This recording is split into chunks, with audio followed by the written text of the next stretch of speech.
বাংলাদেশে দীর্ঘ সময় ধরে চলমান বৈষম্য বিরোধী ছাত্র আন্দোলন শুধু কোটা সংস্কারেই সীমাবদ্ধ থাকেনি, বরং তাদের আন্দোলন শেখ হাসিনা সরকারের পতনেও গুরুত্বপূর্ণ ভূমিকা পালন করেছে। কিন্তু এখন প্রশ্ন উঠেছে, এই আন্দোলনের ফলাফল হিসেবে কি নতুন একটি রাজনৈতিক দলের জন্ম হবে?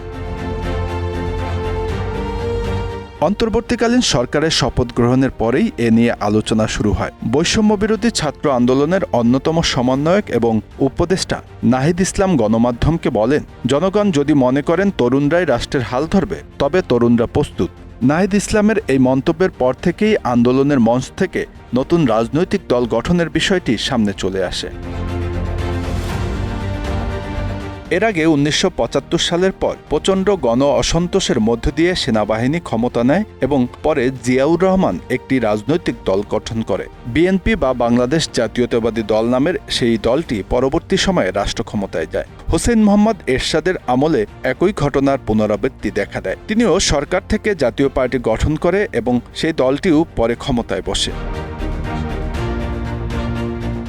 নিকট অতীত ২০০৭ সালেও তত্ত্বাবধায়ক সরকারের সময়ে সেনাবাহিনীর একটি অংশ রাজনৈতিক দল গঠনের চেষ্টা করেছিল। আওয়ামী লীগ ও বিএনপির সাবেক নেতাদের নিয়ে বেশ কয়েকটি দল গঠনও করা হয়েছিল, যেগুলোকে বলা হতো কিংস পার্টি। ওই তৎপরতার সময় অধ্যাপক মোহাম্মদ ইউনূসও নাগরিক শক্তি নামে একটি দল গঠনের ঘোষণা দিয়েছিলেন এবং পরে সেখানে তিনি সফল হতে পারেননি।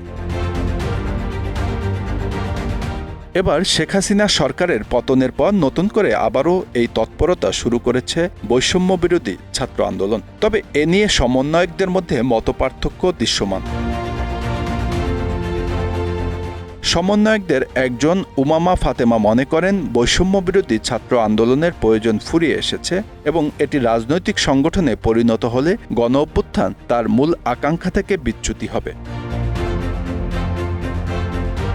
উমামা ফাতেমার ফেসবুক স্ট্যাটাসের দৃশ্য তুলে ধরা হয়, যেখানে তিনি আন্দোলনের উদ্দেশ্য এবং নতুন রাজনৈতিক দল গঠনের ঝুঁকি নিয়ে আলোচনা করেছেন। বাংলাদেশের রাজনীতিতে পরিবারতান্ত্রিক ধারা একটি প্রধান বাধা, কিন্তু বৈষম্য বিরোধী ছাত্র আন্দোলনের ব্যানারে যদি নতুন দল গঠিত হয়, তবে তা গণতান্ত্রিক ধারায় প্রবেশ করতে পারে বলে মনে করছেন বিশ্লেষকরা।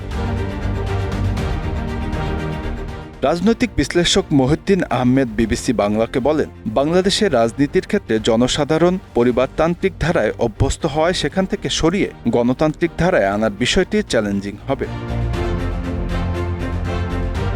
সব মিলিয়ে বৈষম্য বিরোধী ছাত্র আন্দোলনের ব্যানার থেকে নতুন রাজনৈতিক দল গঠনের সম্ভাবনা রয়েছে। তবে সেই দল কতটা সফল হবে এবং কতটা জনগণের আস্থা অর্জন করতে পারবে তা কেবলই সময় বলে দিবে। Bangla affairs news desk.